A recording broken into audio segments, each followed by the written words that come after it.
അല്ല, എനിക്ക് KPCCയിൽ നിന്ന് ഔദ്യോഗികമായിട്ട് അത്തരത്തിലൊരു അറിയിപ്പൊന്നും ലഭിച്ചിരുന്നില്ല. പക്ഷേ ഞാൻ ചർച്ചകളുടെ ഭാഗമായിട്ടൊക്കെ പങ്കെടുക്കുന്ന ഒരു ഗ്രൂപ്പിനകത്ത് നിന്ന് എന്നെ റിമൂവ് ചെയ്തതായിട്ട് കണ്ടു.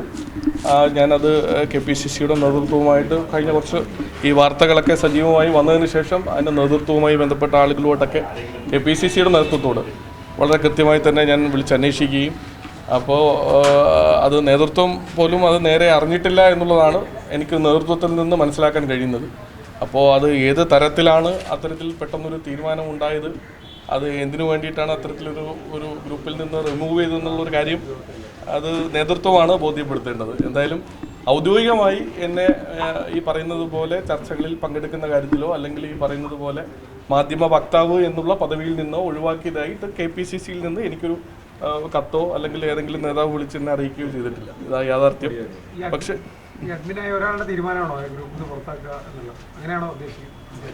അല്ല, അത് എന്താണ് എന്നുള്ളത് മറുപടി പറയേണ്ടത് ആ പുറത്താക്കിയ ആളും അതോടൊപ്പം തന്നെ അതിന് നേതൃത്വം കൊടുക്കുന്ന മറ്റാളുകളുമാണ്. എന്തായാലും അതിനകത്ത് ഈ പറയുന്നത് പോലെ എന്നോട് പറഞ്ഞത് ഞാൻ പാർട്ടിയുടെ തീരുമാനം ലംഘിച്ച് ചർച്ചയ്ക്ക് പോയെന്നുള്ളതാണ്. എന്നെ സംബന്ധിച്ചിടത്തോളം ഞാൻ മാധ്യമ ചർച്ചകളിലും തിരുവനന്തപുരത്ത് എല്ലാ മാധ്യമ പ്രവർത്തകർക്കും വളരെ നന്നായി എന്നെ അറിയാവുന്ന ഒരാളാണ്. ഞാൻ അങ്ങനെ അധികം ചർച്ചകളിൽ നിന്നും ഈ പാനലിനകത്തുണ്ടെങ്കിലും അധികം ചർച്ചകളിലൊന്നും അങ്ങനെ പങ്കെടുക്കുന്ന ഒരാളല്ല. കുറച്ചും കൂടെ ഗ്രൗണ്ടഡായിട്ട് ജോലി ചെയ്യാൻ ആഗ്രഹിക്കുന്ന, നാട്ടിൽ ആളുകളുടെ ഇടയിൽ ഇറങ്ങി നിന്ന് പ്രവർത്തിക്കാൻ ആഗ്രഹിക്കുന്ന ഒരു ചെറുപ്പക്കാരനാണ്. സ്വാഭാവികമായിട്ടും നമ്മുടെ ഒരു പ്രവർത്തന ശൈലിയിൽ കൂടുതൽ ചർച്ചയിലേക്ക് ഇതുവരെ ഞാൻ അങ്ങനെ കടന്നു വന്നിട്ടുമില്ല. ഇവിടെ ഒരു കാര്യം വളരെ വ്യക്തമാണ്. ഞങ്ങളെ സംബന്ധിച്ചിടത്തോളം കഴിഞ്ഞ ദിവസം എനിക്കുണ്ടായ അനുഭവം അത് ചാണ്ടി ഉമ്മൻ എന്ന് പറയുന്ന ഉമ്മൻചാണ്ടി സാറിൻ്റെ മകനായിട്ടുള്ള പുതുപ്പള്ളിയുടെ MLA ആയിട്ടുള്ള ആ ഒരു നേതാവിന് അദ്ദേഹത്തിന് ഉണ്ടായിട്ടുള്ള ഒരു ആശങ്ക അത് മാധ്യമങ്ങൾക്ക് മുന്നിൽ തുറന്നു പറയുന്ന ഒരു സാഹചര്യം ഉണ്ടായി. പക്ഷേ ആശങ്ക അദ്ദേഹം തുറന്നു പറഞ്ഞപ്പോൾ ഉണ്ടായിട്ടുള്ള സൈബർ അറ്റാക്കും ചില പ്രത്യേക കേന്ദ്രങ്ങളിൽ നിന്ന് വരുന്ന ഒരു സൈബർ വേട്ടയാടലും എല്ലാം കണ്ടിട്ട് അത് അദ്ദേഹത്തിൻ്റെ ആശങ്ക പരിഹരിക്കാൻ KPCCയുടെ നേതൃത്വം തയ്യാറാകണമെന്നുള്ള എൻ്റെ വ്യക്തിപരമായ അഭിപ്രായം അത് മാധ്യമങ്ങളിൽ പറയാനുള്ള സ്വാതന്ത്ര്യം എനിക്കുണ്ട്. കാരണം ഇന്ത്യൻ നാഷണൽ കോൺഗ്രസിനെ സംബന്ധിച്ചിടത്തോളം വളരെ വ്യക്തമായി പറയാൻ ആഗ്രഹിക്കുന്നു, അഭിപ്രായ സ്വാതന്ത്ര്യമുള്ള പാർട്ടി തന്നെയാണ് ഇന്ത്യൻ നാഷണൽ കോൺഗ്രസ്.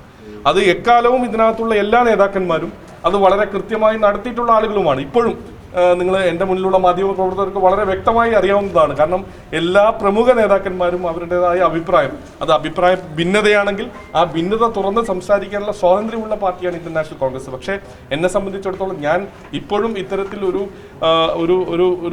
ഒഴിവാക്കൽ നേരിട്ടപ്പോഴും ഞാൻ മനസ്സിലാക്കുന്നത് ഞാൻ എന്ത് തെറ്റു ചെയ്തു എന്നുള്ളത് എന്നെ തന്നെ ബോധ്യപ്പെടുത്താൻ കഴിയുന്നില്ല. അതാണ് എൻ്റെ പ്രശ്നം. കാരണം ഞാൻ ഈ പറയുന്നത് പോലെ ചാനലിൽ വന്നിരുന്നിട്ട് നേതാക്കന്മാരെ ആരെയും കുറ്റം പറഞ്ഞിട്ടില്ല, അല്ലെങ്കിൽ ഈ പാർട്ടിക്കെതിരായിട്ട് ഒരിക്കലും ഒരു വാചകം ഒരു ഘട്ടത്തിൽ പോലും പറഞ്ഞിട്ടില്ല. അത് എന്നെ അടുത്തറിയാവുന്ന തിരുവനന്തപുരത്തെ മാധ്യമ പ്രവർത്തകർ എല്ലാവരും ഇവിടെ തന്നെയുണ്ട്. ഞാൻ KSU വിദ്യാർത്ഥി രാഷ്ട്രീയത്തിലൂടെ കടന്നു വന്ന് കേരള യൂണിവേഴ്സിറ്റിയിൽ ഇലക്ഷനിലൂടെ കേരള യൂണിവേഴ്സിറ്റിയിൽ 3 പ്രാവശ്യം സെനറ്റ് മെമ്പറായി, കേരള യൂണിവേഴ്സിറ്റിയിൽ നീണ്ട 18 വർഷത്തിന് ശേഷം കേരള യൂണിവേഴ്സിറ്റിയുടെ സിൻഡിക്കേറ്റ് മെമ്പറായി, ഇലക്ഷനിലൂടെ SFIയെ തോൽപ്പിച്ച് കടന്നു വന്ന് NSUവിൻ്റെ നാഷണൽ ഡെലിഗേറ്റായി, യൂത്ത് കോൺഗ്രസിൻ്റെ ദേശീയ ഭാരവാഹിയായി, എന്നെ സംബന്ധിച്ചിടത്തോളം KSUവിൻ്റെ സംസ്ഥാന പ്രസിഡന്റ് സ്ഥാനത്തേക്ക് പദവിയിലേക്ക് ഏറ്റവും അവസാനം വരെ തീരുമാനത്തിൽ നിന്നിട്ട് ബഹുമാനപ്പെട്ട ഉമ്മൻചാണ്ടി സാർ ഉൾപ്പെടെയുള്ള ആളുകൾ തീരുമാനിച്ചിട്ട് അന്ന് നഷ്ടപ്പെട്ട ആളാണ് ഞാൻ. യൂത്ത് കോൺഗ്രസിൻ്റെ തീരുമാനവും അതേപോലെ അവസാനം നിന്നിട്ട് നഷ്ടപ്പെട്ട ആളാണ്. നിയമസഭയിൽ ഇതേ പരിഗണന ഉണ്ടായിട്ട് പലതവണയും അത് ഒഴിവാക്കപ്പെട്ടിട്ടുള്ള ആളാണ് ഞാൻ. ആ ഘട്ടത്തിൽ ഒരിക്കൽ പോലും ഒരു മാധ്യമ പ്രവർത്തകൻ്റെ മുന്നിൽ വന്നിട്ടും ഒരു മോശമായ ഒരു കമൻറ്റ് പോലും പറഞ്ഞിട്ടില്ല. നിങ്ങൾക്ക് വളരെ വ്യക്തമായി എന്നെ അറിയാവുന്നതാണ്. ഞാൻ ഒരു ഘട്ടത്തിൽ ഈ പാർട്ടിയെ തള്ളിപ്പറയുന്ന, ഒരിക്കലും ഈ പാർട്ടിയെ തള്ളിപ്പറയാൻ കഴിയാത്ത അത്രയും മാനസികമായി ഈ പാർട്ടിയുമായി ആത്മബന്ധമുള്ള ഒരു ആളാണ് ഞാൻ. പ്രത്യേകിച്ച് ഉമ്മൻചാണ്ടി എന്ന് പറയുന്ന ഒരു സ്കൂൾ ഓഫ് പൊളിറ്റിക്സിൽ നിന്ന് കൃത്യമായി പഠനം നടത്തിയിട്ടുള്ള അദ്ദേഹം എന്താണ് ഞങ്ങളെ പഠിപ്പിച്ചിട്ടുള്ളത് അത് കൃത്യമായി നടത്തുന്ന ഒരാളാണ്. ഒരു കാര്യത്തിൽ എനിക്ക് ഉറപ്പാണ്, മരണം വരെ ആ മനുഷ്യനോടൊപ്പം നിന്നു എന്നുള്ള കാര്യത്തിൽ ഒരു സംശയവും വേണ്ട. അത് കൃത്യമായ നിലപാടെടുത്ത് അദ്ദേഹത്തിനോടൊപ്പം നിന്നു. ഒരു ഘട്ടത്തിൽ പോലും ഒരു വാക്കുകൊണ്ട് പോലും ആ മനുഷ്യനെ ചതിച്ചിട്ടില്ല എന്നുള്ളത് ഇപ്പോൾ തുറന്നു പറയാൻ, ഈ ഹൃദയത്തിൽ നിന്ന് പറയാൻ എനിക്ക് കഴിയും. അതുകൊണ്ട് ഞാനത് പറയുക തന്നെ ചെയ്യും. പിന്നെ അദ്ദേഹത്തിൻ്റെ മകനെ അങ്ങനെ ഒറ്റതിരിഞ്ഞ് ആക്രമിച്ച് അങ്ങനെയൊന്നും സൈഡ് ലൈൻ ചെയ്യാനൊന്നും അതൊന്നും അനുവദിക്കില്ല. പാർട്ടിയുടെ നേതൃത്വം, ഞാനിപ്പോഴും പറയുന്നത് കോൺഗ്രസ് പാർട്ടിയുടെ നേതൃത്വത്തിൽ ഞങ്ങൾക്ക് പരിപൂർണമായ വിശ്വാസമുണ്ട്. കോൺഗ്രസ് പാർട്ടിയുടെ നേതൃത്വം ഈ ഘട്ടത്തിലും ചാണ്ടിയുമ്മന് ഉൾപ്പെടെയുള്ള ഞങ്ങൾ ഓരോ ചെറുപ്പക്കാർക്കും ഉൾപ്പെടെയുള്ള ആശങ്കകൾ അത് കേൾക്കാൻ കോൺഗ്രസ് പാർട്ടിയുടെ നേതൃത്വം തയ്യാറാകുമെന്നുള്ള കാര്യത്തിൽ ഞങ്ങൾക്ക് ഇപ്പോഴും പ്രതീക്ഷയുണ്ട്. അത് കേൾക്കണം. ഈ ചെറുപ്പക്കാരെന്ന് പറയുമ്പോൾ അതൊരു കൂട്ടമായി മാത്രമാകരുത്. നാട്ടിൽ പണിയെടുക്കുന്ന ജോലി ചെയ്യുന്ന സാധാരണക്കാരൻ്റെ വിഷയങ്ങളിൽ ഇടപെടുന്ന ആളുകളും ചെറുപ്പക്കാരുടെ പട്ടികയിലുണ്ട്. ഈ റീൽസിലൂടെയും ഈ പറയുന്നത് പോലെ സോഷ്യൽ മീഡിയയിൽ മാത്രം രാഷ്ട്രീയ പ്രവർത്തനം നടത്തുന്ന ശൈലി മാത്രമല്ല പൊതു രാഷ്ട്രീയ പ്രവർത്തനത്തിൻ്റെ ഭാഗമായി ഉള്ളത് എന്ന് എടുത്തു പറയാൻ ആഗ്രഹിക്കുന്നു. നാട്ടിൽ പാർലമെന്ററി ജനാധിപത്യത്തിലേക്കും ഈ പറയുന്നത് പോലെ പാർട്ടിയുടെ വിവിധ പോസ്റ്റുകളിലേക്കും ആളുകളെ പരിഗണിക്കുമ്പോൾ വളരെ കൃത്യമായി പാർട്ടി നേതൃത്വം മനസ്സിലാക്കേണ്ടത് താഴെത്തട്ടിൽ ജോലി ചെയ്യുന്ന ആളുകളെ തിരിച്ചറിയണം. ഒരു നോമിനേറ്റഡ് പ്രോസസ്സിലൂടെയാണ് വരുന്നതെങ്കിലും ആ നോമിനേറ്റ് ചെയ്യുന്ന നേതാവ് ഉൾപ്പെടെ ചിന്തിക്കണം, ഇവൻ നാളെ ഈ പാർട്ടിയിൽ ഗുണം ചെയ്യുന്ന ആളാണോ, ഈ പാർട്ടിയിൽ താഴെത്തട്ടിൽ ജോലി ചെയ്യുന്ന ആളാണോ എന്ന് കൃത്യമായി പരിശോധിക്കണം. അത് മാത്രമാണ് ഞങ്ങൾ ചൂണ്ടിക്കാണിച്ചത്. അത് നേതൃത്വത്തിലുള്ള ഒരു വിമർശനമല്ല, ഒരു റിക്വസ്റ്റാണ്. ഞങ്ങൾക്കല്ലേ റിക്വസ്റ്റ് പറയാൻ കഴിയുള്ളൂ. കോൺഗ്രസിന് വേണ്ടി ഇപ്പോൾ ഞാൻ പറഞ്ഞതുപോലെ ഈ നാട്ടിൽ KSUവിനെതിരെ KSUക്കാരനായി നിന്നുകൊണ്ട് SFIക്കെതിരെ സമരം ചെയ്ത് ABVPക്കെതിരെ സമരം ചെയ്ത് നിന്ന് അടി കൊണ്ടിട്ടുള്ള തിരുവനന്തപുരത്ത് ഈ മുതിർന്ന എത്രയോ മാധ്യമപ്രവർത്തകർ എനിക്ക് മുന്നിലുണ്ട്. ഏത് സമരത്തിലാണ് ഞങ്ങൾ ഇല്ലാതിരുന്നിട്ടുള്ളത്? ഏത് കാലഘട്ടത്തിലാണ് ഇവിടുത്തെ പാർട്ടിക്ക് വേണ്ടി ഞങ്ങൾ നിൽക്കാതിരുന്നിട്ടുള്ളത്? ഞങ്ങളുടെയൊക്കെ കേസ് ഒരു വിവരാവകാശം 10-20 സ്റ്റാമ്പിട്ട് ഒരു വിവരാവകാശം കൊടുത്താൽ ഞങ്ങളുടെയൊക്കെ പേരുള്ള കേസുകളുടെ എണ്ണം അറിയാൻ കഴിയും. എന്തായാലും അതൊന്നും ഒരു ചാനലിൽ വന്ന് പറയാനും അല്ലെങ്കിൽ അതൊന്നും മറ്റേ ഈ പറയുന്ന പോലെ വേറൊരു തരത്തിലൊന്നും പബ്ലിസിറ്റി കൊടുക്കാനൊന്നും ഒരു ഘട്ടത്തിൽ പോലും നിന്നിട്ടില്ല. പല പ്രയാസങ്ങൾ ഉണ്ടായ ഘട്ടത്തിൽ ഒരു ഘട്ടത്തിൽ പോലും ഒരു തവണ പോലും മാധ്യമങ്ങൾക്ക് മുന്നിൽ വന്ന് വിളിച്ചു പറയാനോ ഒരു രീതിയിൽ ഈ പാർട്ടിയെ പ്രതിസന്ധിയിലാക്കാനോ ഞങ്ങൾ ആരും നിന്നിട്ടില്ല. അത് വ്യക്തിപരമായി ഞാൻ എന്നെ തന്നെ ഉദാഹരണമായി സൂചിപ്പിക്കുകയാണ്. നഷ്ടങ്ങൾ ഒരുപാടുണ്ടായിട്ടുണ്ട്, നഷ്ടക്കണക്കുകൾ നോക്കാനുണ്ടെങ്കിൽ. പക്ഷേ ഈ പ്രായത്തിൽ പാർട്ടി വന്ന പല അംഗീകാരങ്ങളും കൂടെയുണ്ട്. ഇപ്പോഴും നിലവിലും മരിക്കുന്നതിന് മുമ്പേ ഉമ്മൻചാണ്ടി സാർ ആക്കിയിട്ട് പോയ KPCC മെമ്പറാണ് ഞാൻ. എലക്റ്റഡ് KPCC മെമ്പറാണ് തിരുവനന്തപുരം ജില്ലയിൽ നിന്ന്. തിരുവനന്തപുരം ജില്ലയിൽ നിന്നായിട്ടുള്ള ഏറ്റവും പ്രായം കുറഞ്ഞ KPCC മെമ്പറാണ്. അത് ഈ പാർട്ടി തന്ന അംഗീകാരമാണ്.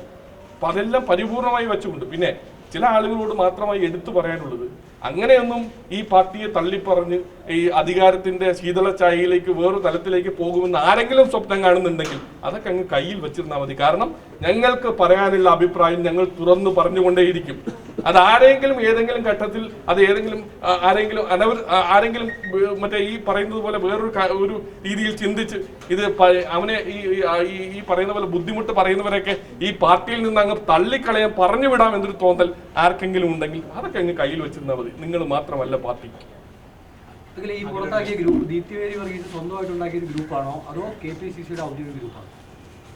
ഞങ്ങൾ മാധ്യമ ചർച്ചകളിലൊക്കെ KPCCയുടെ ഇത്തരം ചർച്ചയ്ക്ക് പോകുന്ന കാര്യങ്ങളും അതിൻ്റെ സെമിനാറുകളും അല്ലെങ്കിൽ അത്തരം ഡിസ്കഷൻസ് ഒക്കെ നടക്കുന്ന ഒരു ഗ്രൂപ്പ് അത് തന്നെയാണ്.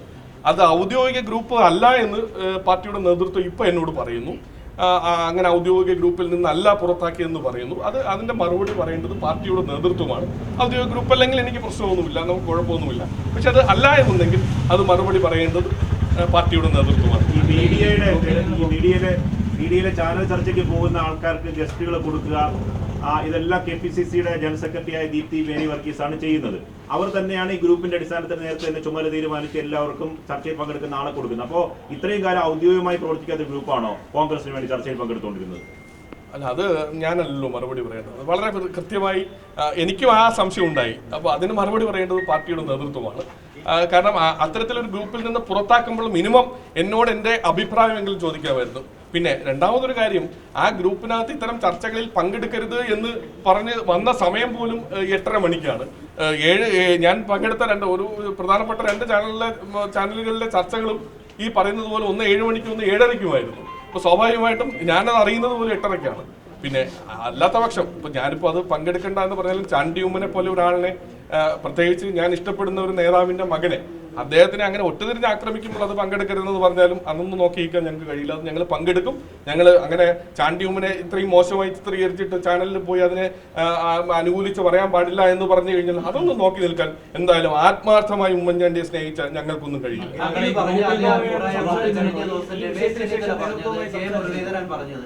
ഈ മുതിർന്ന നേതാക്കളൊക്കെ ഇതേ അഭിപ്രായം പറഞ്ഞിട്ടുണ്ട്. അപ്പോൾ അഖിലിനെതിരെ മാത്രം ഒരു നടപടിയിലേക്ക് വരുന്നതിന്റെ കാരണം എന്തായിരിക്കും എന്നാണ് കരുതുന്നത്? അല്ല, ഞാൻ ഒരു കാര്യം പറയാം. ഈ നടപടി എന്ന് പറയുന്നത് ഇപ്പോഴും പാർട്ടിയുടെ നേതൃത്വം എന്നോട് പറയുന്നത് അങ്ങനൊരു നടപടി സ്വീകരിച്ചിട്ടില്ല എന്നാണ് പറയുന്നത്. എനിക്ക് രേഖാമൂലം ഒരു നടപടി എൻ്റെ കയ്യിൽ കിട്ടിയിട്ടില്ല. ഞാനിപ്പോൾ നിങ്ങൾ മാധ്യമ സുഹൃത്തുക്കളോട് തന്നെ സംസാരിക്കാമെന്ന് പറഞ്ഞത് തന്നെ ഞാനത് എനിക്കൊരു കൃത്യമായ എക്സ്പ്ലനേഷൻ പാർട്ടി ലീഡർഷിപ്പിൽ നിന്ന് കിട്ടാത്തതുകൊണ്ട് ഞാനത് തുറന്ന് നിങ്ങളോട് സംവദിക്കാൻ വേണ്ടി മാത്രമാണ് നിങ്ങളെ കാണാമെന്ന് പറഞ്ഞത്. അപ്പോൾ അത്തരത്തിലൊരു നടപടി എടുത്തിട്ടുണ്ടെങ്കിൽ അത് എന്തുകൊണ്ട് എടുത്തു എന്ന് പറയേണ്ട ഉത്തരവാദിത്വം ഇതേ നേതൃത്വത്തിനുണ്ട്. അത് അഖിലിന് മാത്രമാണ് അത്തരത്തിലുള്ള നടപടിയെങ്കിൽ എന്തുകൊണ്ട് അഖിലിന് മാത്രം അത്തരത്തിലുള്ള ഒരു നടപടി ഉണ്ടായി, അഖിലിനെതിരെ മാത്രം അത്തരത്തിലുള്ള നടപടി ഉണ്ടായി എന്ന് പറയേണ്ട ഉത്തരവാദിത്വം കൃത്യമായി നേതൃത്വത്തിനുണ്ട്. ഈ ഒരു നടപടി മാത്രമേ ഉണ്ടായിട്ടുള്ളൂ. ഈ മാധ്യമവിഭാഗത്തിന്റെ ചുമതലയുള്ള ദീപ്തി മേരി വർഗീസ് ഏതെങ്കിലും സാഹചര്യത്തിൽ നിങ്ങളോട് സംസാരിച്ചിട്ടുണ്ടോ? അല്ല, ഞാൻ ഇത് കഴിഞ്ഞതിന് ശേഷം എന്തായിരുന്നു കാര്യമെന്ന് ചോദിക്കാനായിട്ട് വിളിച്ചിരുന്നു. പക്ഷേ അത് എനിക്ക് പ്രോപ്പറായിട്ടൊരു മറുപടി കിട്ടിയിട്ടില്ല എന്നുള്ളതാണ് പറയാനുള്ളത്. അഖിലിന്റെ വാക്കുകളിൽ ഒരു വൈകാരികത ഉള്ളത് ഒരു പാർട്ടിയിലെ ഒരു പ്രബല ഗ്രൂപ്പിന്റെ ഭാഗമായി നിന്ന ഒരു നേതാവിന്റെ അനുയായി നിന്നു. പക്ഷെ അദ്ദേഹത്തിന്റെ വിയോഗത്തിന് ശേഷം ഈ പാർട്ടിക്കകത്ത് വന്ന പുതിയ രാഷ്ട്രീയ സമവാക്യങ്ങളിൽ ചാണ്ടി ഉമ്മൻ ഉൾപ്പെടെ താങ്കൾ ഉൾപ്പെടെയുള്ള ഒരു വിഭാഗം ആളുകൾ നിരന്തരമായി തഴയുന്നു. മാത്രമല്ല ഈ റീൽസ് രാഷ്ട്രീയമൊക്കെ കൊണ്ടു നടക്കുന്ന ആളുകൾക്ക് വലിയ പ്രോത്സാഹനം കിട്ടുന്നു, താഴെത്തട്ടിൽ പ്രവർത്തിക്കുന്ന ആളുകൾക്ക് കിട്ടുന്നില്ല എന്നൊക്കെയില്ലേ ഈ നിങ്ങളുടെ ഈ വർത്തമാനത്തിന് പുറകിൽ? അല്ല, അതിനകത്ത് ഞാനിപ്പോഴും നേതൃത്വത്തിനോട് മുന്നിലേക്ക് വയ്ക്കുന്ന ഞങ്ങളുടെ ആശങ്കയാണ്. ഞങ്ങളെന്ന് പറയുമ്പോൾ ഒരു കൂട്ടം ചെറുപ്പക്കാർ ഇതിനകത്ത് ആശങ്കയുള്ള ആളുകളുണ്ട്. അത് ഈ പ്രത്യക്ഷത്തിൽ മാധ്യമങ്ങൾ പ്രത്യക്ഷപ്പെടുന്ന 1-2 പേരുടെ ആശങ്കയല്ല. അതിനേക്കാൾ അപ്പുറത്തേക്ക് വളരെ വൈകാരികമായി ഇതിനകത്ത് നിൽക്കുന്ന താഴെത്തട്ടിൽ ബന്ധമുള്ള ജില്ലാ പഞ്ചായത്ത് മെമ്പറും പഞ്ചായത്ത് മെമ്പർമാരും ഒക്കെ ആയിട്ടുള്ള ആളുകൾ, കൗൺസിലർമാരായിട്ടുള്ള ആളുകൾ ഉൾപ്പെടെയുള്ള ഒത്തിരി ചെറുപ്പക്കാർക്ക് ഇതേ ആശങ്കയുണ്ട്. നമ്മൾ പറയുന്നത് നേതൃത്വം അത്തരം ആളുകളെ കാണാതെ പോകരുത്. ജോലി ചെയ്യുന്ന ആളുകൾ, ഞാനൊരു കാര്യം ചോദിച്ചോട്ടെ, ഈ നാട്ടിൽ ജോലി ചെയ്യുക എന്ന് പറയുന്നത് 2 അർത്ഥമുണ്ട്. ഒന്ന്, ജനങ്ങളുമായി നിരന്തരമായി ബന്ധപ്പെട്ട് നിൽക്കുക. അതിന് രണ്ടാമത് ജനങ്ങളുടെ മുന്നിലേക്ക് ഒരു റീൽസ് ഇട്ട് അല്ലെങ്കിൽ ഒരു പോസ്റ്റ് ഇട്ട് 10,000-15,000 ലൈക്ക് മേടിക്കുക. ഇതിന് രണ്ട് വ്യത്യാസമുണ്ട്. ഈ ജനങ്ങളിലേക്ക് ഇപ്പോൾ ഈ ഉമ്മൻചാണ്ടി എന്ന് പറയുന്ന ഒരു വലിയ നേതാവ് ഒരു മൊബൈൽ ആപ്പ് ഉണ്ടാക്കിയിട്ട് ഒരു ജനസമ്പർക്ക പരിപാടിക്ക് പറയും ഈ ആപ്പ് വഴി നിങ്ങൾ രജിസ്റ്റർ ചെയ്താൽ മതി എന്ന് പറഞ്ഞിരുന്നെങ്കിൽ എങ്ങനെ ഇരിക്കുമായിരുന്നു? പകരം ആ മനുഷ്യൻ എന്താ ചെയ്തത്? കോടിക്കണക്കിന് ലക്ഷക്കണക്കിന് ആളുകളുടെ നടുവിലേക്ക് ജനസമ്പർക്ക പരിപാടിയുമായി ചെന്ന് ജനങ്ങളുമായി നേരിട്ട് സംവദിച്ച ഒരു സാഹചര്യം നമ്മൾ കണ്ടതാണ്, നമ്മളെല്ലാവരും കണ്ടതാണ്. ആ ഒരു വൈകാരിക വികാരം നിൽക്കുമ്പോൾ ഇത്തരത്തിൽ ജോലി ചെയ്യുന്ന ചെറുപ്പക്കാരെ കൂടി നേതൃത്വം തിരിച്ചറിയണം. അത്ര ആളുകൾക്ക് ആശങ്കയുണ്ടെങ്കിൽ അത് കേൾക്കണം. ചെറുപ്പക്കാരെ കേൾക്കാൻ തയ്യാറാണെന്ന് കഴിഞ്ഞ ദിവസവും നമ്മുടെ പ്രതിപക്ഷ നേതാവ് ഉൾപ്പെടെയുള്ള നേതാക്കന്മാർ പറഞ്ഞു. അത് കേട്ടാൽ മതി. ഞങ്ങളുടെ ആശങ്ക ഏതാണ്? ഞങ്ങൾ ഉൾപ്പെടെയുള്ള ആളുകളുടെ അഭിപ്രായം കേൾക്കണം. അല്ലാതെ ഏതെങ്കിലും തരത്തിൽ ഒരു വിഭിന്ന സ്വരം ഉണ്ടായിക്കഴിഞ്ഞാൽ അവരെ എല്ലാം ഈ പാർട്ടിയിൽ നിന്ന് കളയണം, പുറത്താക്കണം, അവരോടൊന്നും മര്യാദയ്ക്ക് സംസാരിക്കാനുള്ള ഒരു മര്യാദ പോലും കാണിക്കാതിരിക്കുന്നതാണ് ഇതിനകത്തുള്ള ഞങ്ങളുടെ പ്രയത്നം. ജോലി ചെയ്യുന്ന ആളുകളുണ്ടെന്ന് പറഞ്ഞു. ഒന്ന് ഗ്രൗണ്ടിൽ വർക്ക് ചെയ്യുന്ന ആളുകൾ, 2 സോഷ്യൽ മീഡിയ ഉപയോഗിച്ച് വർക്ക് ചെയ്യുന്ന ആളുകൾ. ഇതിനകത്ത് ഗ്രൗണ്ടിൽ വർക്ക് ചെയ്യുന്ന ആളുകളെ തഴഞ്ഞ് സോഷ്യൽ മീഡിയ ഉപയോഗിച്ച് കയറി വരുന്ന ആളുകളെ പാർട്ടി പരിഗണിക്കുന്നു, ഗ്രൗണ്ടിൽ ഉള്ള ആളുകളെ തഴയുന്നു എന്നുള്ള അഭിപ്രായം കൂടി ഉണ്ടോ? അല്ല, ഞാൻ പറഞ്ഞതിനകത്ത് അത് വളരെ വ്യക്തമാണ്. പക്ഷേ ഒരു കാര്യം ഞാൻ പറയുന്നത്, എല്ലാ തരത്തിലുള്ള ആളുകളും വേണം. ഒരു കോൺഗ്രസ് പാർട്ടി എന്ന് പറയുന്നത് വലിയൊരു കൂട്ടമാണ്. ആ കൂട്ടത്തിനകത്ത് നല്ല ഡിബേറ്റേഴ്സ് ഉണ്ടാകണം, നന്നായി പ്രസംഗിക്കുന്ന ആളുകൾ ഉണ്ടാകണം, അതിനേക്കാൾ അപ്പുറത്തേക്ക് നന്നായി എഴുതുന്ന ആളുകൾ, നന്നായി വായിക്കുന്ന ആളുകൾ. അതിനേക്കാൾ അപ്പുറം എന്താ വേണ്ടത്? ഒരു സമരം വന്നു കഴിഞ്ഞാൽ ഒരു 50-100 പേരെ കൂട്ടാൻ കപ്പാസിറ്റി ഉള്ള ആളുകൾ ഉണ്ടാവണം, വേണ്ടേ? ഒരു വിഷയം വന്നു കഴിഞ്ഞാൽ പോലീസിനോട് തർക്കിക്കാൻ അത്യാവശ്യം നിയമവും വിദ്യാഭ്യാസവും വിവരമുള്ള ആളുകൾ വേണം. പോലീസിനോട് കാര്യം പറയാൻ കഴിയുന്ന അത്രയും ധൈര്യമുള്ള ആളുകൾ വേണം. അപ്പോൾ എല്ലാം കൂടെ ചേരുന്ന ഒരു ക്രീം ലെയറാണ് കോൺഗ്രസ്. അപ്പോൾ അതിനകത്ത് ചില ആളുകൾക്കെങ്കിലും പ്രയാസമുണ്ടെങ്കിൽ ആ പ്രയാസം കേൾക്കാൻ നേതൃത്വം തയ്യാറാണ്. ഞാൻ ഒരു കാര്യം നിങ്ങളോട് പറയാം. ഇപ്പോൾ ഉമ്മൻചാണ്ടി സാറ് അദ്ദേഹം ജീവിച്ചിരുന്ന സമയത്തായിരുന്നു ഏതെങ്കിലും ചെറുപ്പക്കാരന് ഒരു പ്രയാസവുമായി അദ്ദേഹത്തിൻ്റെ അടുത്ത് ചെന്നാൽ ഒരിക്കലും ആ ചെറുപ്പക്കാരൻ പാർട്ടി വിട്ടു പോകേണ്ട ഒരു സാഹചര്യം ഉണ്ടാകില്ലായിരുന്നു. അത് ഞാൻ തുറന്നു പറയാം. എത്ര വലിയ മല നെഞ്ചിൽ കയറ്റി വെച്ച് വന്നാലും ഉമ്മൻചാണ്ടി സാറിന്റെ മുന്നിൽ പോയി ഒന്ന് വർത്തമാനം പറഞ്ഞൊരു 10 മിനിറ്റ് സാറുമായിട്ട് സംസാരിച്ചു കഴിഞ്ഞാൽ ആ മനുഷ്യൻ തിരിച്ച് ഒരു പ്രശ്നവുമില്ലാതെ ഒരു പരാതിയുമില്ലാതെ ഈ പാർട്ടിക്കെതിരെ ഒരു പരാതിയുമില്ലാതെ പോകുമെന്നുള്ളൊരു വലിയ ഒരു യാഥാർത്ഥ്യമാണ്. പാലക്കാട്ട് പ്രായം കൊണ്ട് ചെറുപ്പമാണെങ്കിലും പാർട്ടിയിലെ മുതിർന്ന നേതാക്കളൊക്കെ ആയിട്ട് വലിയ ബന്ധമുള്ള ഒരുപാട് പദവികളൊക്കെ വഹിച്ച ആളാണ്. പാലക്കാട്ട് യഥാർത്ഥത്തിൽ എന്താ സംഭവിച്ചത്? ചാണ്ടി ഉമ്മനോട് ഷാഫി പറമ്പിലിനും അതുപോലെ തന്നെ രാഹുൽ മാങ്കൂട്ടത്തിനുള്ള റിവെഞ്ച് തീർക്കാണ്. അല്ല, ഞാൻ അത്തരത്തിലൊന്നും പറയില്ല. പക്ഷെ ചാണ്ടി ഉമ്മൻ UDFന്റെ ഒരു MLA ആണ്. ചാണ്ടി ഉമ്മന് കൃത്യമായി പാർട്ടി നേതൃത്വത്തിന് ഒരു ചുമതല അത് പാലക്കാട് തന്നെ കൊടുക്കണമെന്നല്ല അദ്ദേഹം പറഞ്ഞു. അതെനിക്കൊന്നൊരു താങ്കളുടെ ചോദ്യത്തിനൊരു മറുപടിയായി അദ്ദേഹം പറഞ്ഞാന്ന് തോന്നുന്നു. അത് ഈ പാലക്കാട് തന്നെ വേണമെന്നില്ല. ഈ പറയുന്ന ആലത്തൂരോ അല്ലെങ്കിൽ വയനാടോ എവിടെയാണെങ്കിലും ഒരു MLA എന്നുള്ള നിലയിൽ കുറെ MLA-മാർക്ക് MP-മാർക്കൊക്കെ പാർട്ടി ചാർജ് കൊടുത്തതാണല്ലോ. അദ്ദേഹത്തിന്റെ പരിഭവം അതാണ്. ഞാൻ അദ്ദേഹത്തുമായിട്ട് സംസാരിച്ചതാണ്. അദ്ദേഹത്തിന്റെ പരിഭവം, അദ്ദേഹത്തിന് ചുമതല നൽകാൻ നേതൃത്വം തയ്യാറായിട്ടില്ല എന്നുള്ളത്. അതെന്തുകൊണ്ട് കൊടുത്തില്ല എന്നുള്ളത് അത് അദ്ദേഹത്തിന് ഒരു മറുപടി പറയേണ്ട ഉത്തരവാദിത്വം പാർട്ടിയുടെ നേതൃത്വത്തിനുണ്ട്. അല്ലാതെ ഈ പറയുന്നത് പോലെ ഞങ്ങൾ ആരോടും റിവെഞ്ച് വയ്ക്കുന്ന ആളുകളല്ല. ഞാൻ അദ്ദേഹം ചോദിച്ച ചോദ്യത്തിനൊരു മറുപടി പറയേണ്ടത്, ഏതെങ്കിലും തരത്തിൽ റിവെഞ്ച് വെക്കണമായിരുന്നെങ്കിൽ, ഏതെങ്കിലും തരത്തിൽ പ്രതികരിക്കണമായിരുന്നെങ്കിൽ ഇതൊക്കെ നേരത്തെ ആകാമായിരുന്നു. ഏതൊക്കെ അവസരത്തിൽ തടയപ്പെട്ടു, ഒഴിവാക്കപ്പെട്ടു. ഇത് ഒരു സമയത്ത് പോലും ഒരു രീതിയിലും എന്നെ അറിയാവുന്ന മുതിർന്ന മാധ്യമപ്രവർത്തകർ എല്ലാവരും ഉണ്ടല്ലോ ഇവിടെ, ഒരു ഘട്ടത്തിൽ പോലും ഈ പാർട്ടിക്ക് ദോഷം വരുന്ന ഒരു വാചകം പോലും പറഞ്ഞിട്ടില്ല. അത് ഈ നിമിഷവും പറഞ്ഞിട്ടില്ല. ഞങ്ങളെ കേൾക്കണം എന്നുള്ളതാണ് ഞങ്ങളുടെ ആവശ്യം. അതിലൊരു വ്യക്തതയ്ക്ക് വേണ്ടിയാണ്, അതായത് ചാണ്ടി ഉമ്മന് ചുമതല കൊടുത്തില്ല എന്ന് പറയുമ്പോൾ പോലും പാലക്കാട്, ചേലക്കര, വയനാട് ഉപതെരഞ്ഞെടുപ്പുകളിൽ നേതൃത്വത്തിന്റെ ഭാഗത്തു നിന്നുള്ള വിശദീകരണമാണ് 5 MLA-മാർക്ക് മാത്രമാണ് ചുമതല നൽകിയിരുന്നത്, പിന്നെയുള്ളത് MP-മാരാണ്. അപ്പോൾ ഇത്തരത്തിൽ മറ്റ് MLA-മാരെല്ലാം മാറി നിൽക്കുകയാണ്, അവിടെ ചാണ്ടി ഉമ്മനെ മാത്രം പരിഗണിച്ചില്ല എന്ന് പറയുന്നതിനകത്ത് എന്തെങ്കിലും പ്രശ്നമുണ്ടോ? അല്ല, അത് ഒരു അങ്ങനെയാണെങ്കിൽ പോലും അത് ആരെ ക്ലാരിഫൈ ചെയ്യേണ്ടത്? ഇപ്പൊ ഇതാണ് നിങ്ങളോട് തന്ന മറുപടിയെങ്കിൽ അത് ആദ്യം ബോധ്യപ്പെടുത്തേണ്ടത് ചാണ്ടി ഉമ്മനല്ലേ. ചാണ്ടി ഉമ്മനോട് പറയണം, അത് നിങ്ങൾ 5 MLA-മാർക്ക് മാത്രമേ ഞങ്ങളിവിടെ ചാർജ് കൊടുത്തിട്ടുള്ളൂ, അത് അങ്ങനെയാണ്, അത് നിങ്ങൾക്ക് അത്തരത്തിലൊരു പരിഭവം വരേണ്ട കാര്യമില്ല എന്ന് നേതൃത്വം ആരെയാണ് ബോധ്യപ്പെടുത്തേണ്ടത്? അത് മാത്രമേ ഞങ്ങൾ പറയുന്നുള്ളൂ. അപ്പോൾ നേതൃത്വം ബോധ്യപ്പെടുത്തേണ്ടത് ഇത്തരത്തിൽ ഏതെങ്കിലും തരത്തിലുള്ള ആശങ്ക ആർക്കെങ്കിലും ഉണ്ടെങ്കിൽ അത് പരിഹരിക്കാൻ, അത് പറഞ്ഞ് ബോധ്യപ്പെടുത്തേണ്ട ഉത്തരവാദിത്വം നേതൃത്വത്തിനാണ്.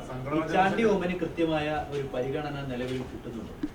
ചാണ്ടി ഉമ്മനെ പാർട്ടി പരിഗണന, ഞാൻ ഇപ്പോഴും പറയുന്നത് ചാണ്ടി ഉമ്മന് കിട്ടുന്ന പരിഗണന, അദ്ദേഹം MLA ആണ്, പാർട്ടി, അദ്ദേഹം യൂത്ത് കോൺഗ്രസിന്റെ ഔട്ട്റീച്ചിന്റെ ഭാരവാഹിയായിരുന്നു. ഒരു ഘട്ടത്തിൽ അതിൽ നിന്ന് അദ്ദേഹത്തെ ഒഴിവാക്കുന്ന സാഹചര്യം ഉണ്ടായി. പക്ഷേ അതിനേക്കാൾ അപ്പുറത്തേക്ക് ഞാൻ ഇപ്പോഴും പറയുന്നത് ചാണ്ടി ഉമ്മൻ എന്ന് പറയുന്നത് ഉമ്മൻചാണ്ടിയുടെ ലെഗസി പേറുന്ന ഒരു ആളാണ്.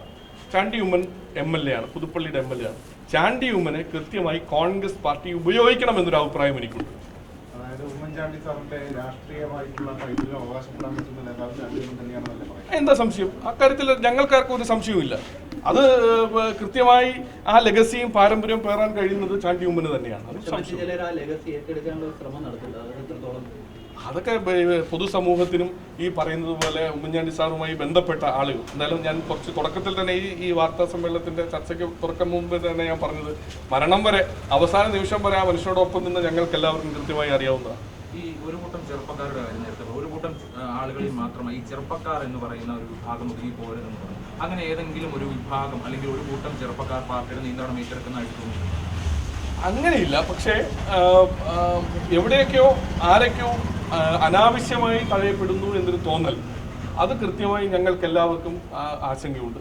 ഞാൻ ഇപ്പോഴും പറയുന്നു, താഴെത്തട്ടിൽ ഈ പാർട്ടിക്ക് വേണ്ടി പോസ്റ്റർ ഒട്ടിക്കുന്ന, താഴെത്തട്ടിൽ ഈ പാർട്ടിക്ക് ഒരു വിഷയം വന്നു കഴിഞ്ഞാൽ സമരത്തിനിറങ്ങുന്ന, താഴെത്തട്ടിൽ ഈ പറയുന്ന പാർട്ടിയിലെ ആളുകളെ സംഘടിപ്പിക്കുന്ന, ആളുകൾക്ക് വേണ്ടി നിൽക്കുന്ന, ജനങ്ങളുമായി ബന്ധമുള്ള അത്തരം ആളുകൾക്ക് വേണ്ടി മാത്രമാണ് ഞാനിപ്പോൾ സംസാരിക്കുന്നത്.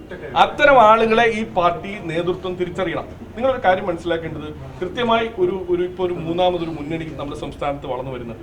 ഈ പറയുന്ന പോലെ ഈ ഭരണവിരുദ്ധ വികാരം, ആ ഭരണവിരുദ്ധ വികാരം ഉണ്ടാകുകയാണെങ്കിൽ അതിനെ തടഞ്ഞു നിർത്തണമെങ്കിൽ താഴെത്തട്ടിൽ ജോലി ചെയ്യുന്ന ആളുകൾ ഈ പാർട്ടിയുടെ നേതൃത്വത്തിൽ ഉണ്ടാകണം.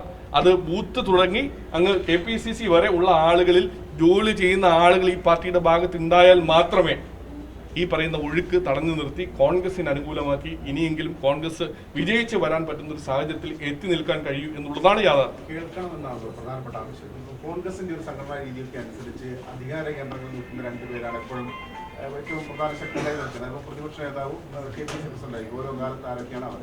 അപ്പോൾ പ്രതിപക്ഷ KPCC പ്രസിഡന്റ് കേൾക്കുന്നുണ്ടെന്നുള്ള താങ്കളുടെ വാക്കുകൾ മനസ്സിലാക്കാം. പ്രതിപക്ഷ നേതാവാണോ ഈ കേൾക്കാത്തത്? അല്ലെങ്കിൽ നിങ്ങൾ യുവാക്കളുടെ കാര്യങ്ങൾ എന്ന് പറയുമ്പോൾ രാഹുലും ഷാഫിയും പറയുന്നത് മാത്രമാണോ കേൾക്കുന്നത്? മറ്റുള്ളവർ കേൾക്കാതെ പോവാണ്? അല്ല, ഒരിക്കലും അങ്ങനെയല്ല ഞാൻ ഉദ്ദേശിച്ചത്. ഞാൻ പറഞ്ഞത് നേതൃത്വം മുഴുവനായി ആശങ്കയുള്ള ആളുകളെയും അല്ലാത്ത ആളുകളെയും കേൾക്കാൻ തയ്യാറാകണമെന്നാണ്. കഴിഞ്ഞ ദിവസം പ്രതിപക്ഷ നേതാവിന്റെ സ്റ്റേറ്റ്മെന്റ് ഞാൻ വളരെ കൃത്യമായി ശ്രദ്ധിച്ചിട്ടാണ്. ചെറുപ്പക്കാർക്ക് അത്തരത്തിലൊരു ആശങ്കയുണ്ടെങ്കിൽ അദ്ദേഹം അത് കേൾക്കാൻ തയ്യാറാണെന്ന് അദ്ദേഹം പറഞ്ഞു മാധ്യമങ്ങൾക്ക് മുന്നിൽ. അപ്പോൾ അത് സന്തോഷമുള്ള കാര്യമാണ്. KPCC പ്രസിഡന്റ് ഈ സ്റ്റേറ്റ്മെന്റ് കഴിഞ്ഞപ്പോൾ ഞങ്ങൾ ഇങ്ങോട്ട് വിളിച്ച് അന്വേഷിച്ചു. അത് സന്തോഷമുള്ള കാര്യമാണ്. എന്താണ് പ്രയാസമെന്ന് ചോദിച്ചു. ഇതല്ലാതെ ഞങ്ങൾ ഒന്നും പറയുന്നില്ലല്ലോ. ഇപ്പോൾ ഇതൊരു പാർട്ടിയിൽ ഇന്ന പോസ്റ്റ് ഇന്ന ആളിന് കൊടുക്കണമെന്ന് പറയുകയോ അല്ലെങ്കിൽ ഇന്ന ആളിനെ വേറൊരു തരത്തിൽ പരിഗണിക്കുകയോ എന്ന് പറയുമോ അല്ലെങ്കിൽ വേറൊരാളിനെ മുഖ്യമന്ത്രിയാക്കണമെന്ന് പറയാനോ ഒന്നുമല്ലല്ലോ ഞങ്ങളിത് വിളിച്ചിരിക്കുന്നത്. ഞങ്ങളുടെ ഒരു ആശങ്ക പറയുന്നു, ഞങ്ങളുടെ ഒരു അഭിപ്രായം പറയുന്നു. ഇതിനകത്ത് തഴയപ്പെടുന്ന, ഒഴിവാക്കപ്പെടുന്ന സാധാരണക്കാരായിട്ടുള്ള ചെറുപ്പക്കാർക്ക് വേണ്ടി മാത്രമാണ് ഈ വർത്തമാനം. അത് അത്തരം ആളുകളെ തിരിച്ചറിയുന്നില്ല. നിങ്ങൾ മാധ്യമങ്ങൾ പോലും ചില സമയത്ത് കാണുന്നില്ല എന്നൊരു അഭിപ്രായം എനിക്കുണ്ട്. താങ്കളെ കേൾക്കാൻ ഈ പറയുന്ന നേതൃത്വം എല്ലാം തയ്യാറായപ്പോഴും മറുവശത്ത് കൂടി ഒരു തരത്തിലുള്ള മുന്നറിയിപ്പും ഇല്ലാതെയാണ് താങ്കളെ ഗ്രൂപ്പിൽ നിന്ന് റിമൂവ് ചെയ്തത്. അതിന് ആരുടെയെങ്കിലും നിർദ്ദേശം ഉണ്ടായിട്ടുണ്ടെന്ന് താങ്കൾക്ക് തോന്നുന്നുണ്ടോ? അല്ല, അത്തരം നിർദ്ദേശം ഉണ്ടായിട്ടുണ്ടോ എന്ന് സംശയിക്കേണ്ടിയിരിക്കുന്നു.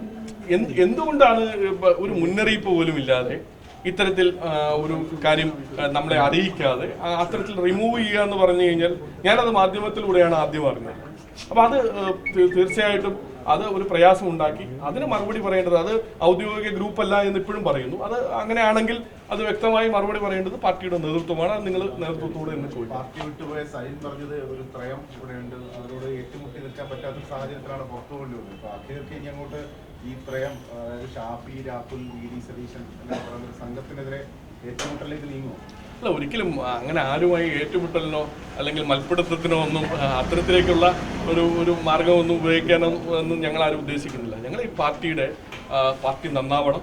ഈ പാർട്ടി ഒരിക്കലും, ഞാനിപ്പോഴും പറഞ്ഞു, ഇപ്പോൾ താങ്കൾ ഒരാളുടെ പേര് ഉന്നയിച്ചു, സരിൻ്റെ കാര്യം പറഞ്ഞു. സരിനുൾപ്പെടെ ഈ പാർട്ടിയിൽ കടന്നു വന്ന് 3ാമത്തെ വർഷം സരിന് സീറ്റ് കിട്ടിയ ആളാണ്. ഒറ്റപ്പെടുത്തി സരിൻ മത്സരിച്ചു. ആ കണക്ക് നോക്കുകയാണെങ്കിൽ സരിൻ്റെയും എൻ്റെയൊക്കെ ഒരു ഹിസ്റ്ററി ഒന്ന് പരിശോധിച്ച് കഴിഞ്ഞാൽ ആ കണക്ക് നോക്കുകയാണെങ്കിൽ എത്ര കാലം മുമ്പേ എത്ര തീരുമാനങ്ങൾ എടുക്കേണ്ട ആളാണ്. ഒരിക്കലും അങ്ങനെ ആരെങ്കിലും ഉദ്ദേശിച്ചിട്ടുണ്ടെങ്കിൽ പോലും ആ വാങ്ങി വെച്ച വെള്ളം അങ്ങ് മാറ്റി വെച്ചാൽ മതി എന്ന് മാത്രമേ അഭിപ്രായം പറയാൻ. പാർട്ടിയിൽ നിന്ന് ഇല്ലാതാക്കാൻ ആരെങ്കിലും ശ്രമിക്കുന്നുണ്ടോ? അങ്ങനെ ചോദിച്ചു കഴിഞ്ഞാൽ അങ്ങനെ ഇല്ലാതായി പോകുന്നതല്ലല്ലോ നമ്മുടെ ഇതിനകത്തുള്ള ഇൻവെസ്റ്റ്മെന്റ്. അത്രമാത്രം അധ്വാനം. ഇപ്പോൾ ഞാൻ നേരത്തെ പറഞ്ഞ പോലെ കേരള യൂണിവേഴ്സിറ്റിയിൽ 18 വർഷത്തിന് ശേഷം ഒരു സിൻഡിക്കേറ്റ് മെമ്പറായി ജയിച്ചു.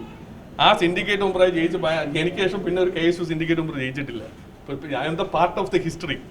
മനസ്സിലായില്ലേ? അപ്പൊ ഞങ്ങളെയൊന്നും അങ്ങനെ പെട്ടെന്ന് അങ്ങ് ഇല്ലാതാക്കാൻ കഴിയില്ല. ഈ സരിനൊക്കെ ഉന്നയിച്ച ചില അസ്വസ്ഥതകളുണ്ട്, ആശങ്കകളുണ്ട്. മുൻപായിരുന്നെങ്കിൽ അതൊക്കെ പരിഹരിക്കാൻ ഉമ്മൻചാണ്ടി സാറിനെ പോലുള്ള ആളുകളൊക്കെ ഉണ്ടായിരുന്നു. പക്ഷെ ഇപ്പോൾ അത്തരത്തിൽ ആശങ്കകൾ പാർട്ടി കേൾക്കുന്നില്ല എന്നൊരു അഭിപ്രായം. അല്ല, ഞാൻ ഇപ്പോഴും വിശ്വസിക്കുന്ന ഒരു കാര്യം, സരിനാണെങ്കിലും പാർട്ടി വിട്ടുപോയ ഷാനിബാണെങ്കിലും അവരെയൊക്കെ ഒന്ന് കേൾക്കാൻ, അവരുടെ ആശങ്ക ഒന്ന് കേൾക്കാൻ തയ്യാറായിരുന്നെങ്കിൽ ചിലപ്പോൾ അവരൊന്നും പോകില്ലായിരുന്നു. ആ അഭിപ്രായം എനിക്കുണ്ട്. ഉമ്മൻചാണ്ടിയുള്ള കാലത്താണെങ്കിൽ സരിൻ പാർട്ടി വിടുവായിരുന്നു. സരിനെന്നല്ല, ചിലപ്പോൾ ആരും പാർട്ടി വിടില്ല. സരിനും ഷാനും ആരും പാർട്ടി വിടണമെന്ന് എനിക്ക് തോന്നിയിട്ടില്ല. ഏറ്റവും പുതിയ വാർത്തകളും വിശേഷങ്ങളും വിരൽത്തുമ്പിലറിയാൻ സീ മലയാളം ന്യൂസ് എല്ലാ ഡിജിറ്റൽ പ്ലാറ്റ്ഫോമുകളിലും ലഭ്യം.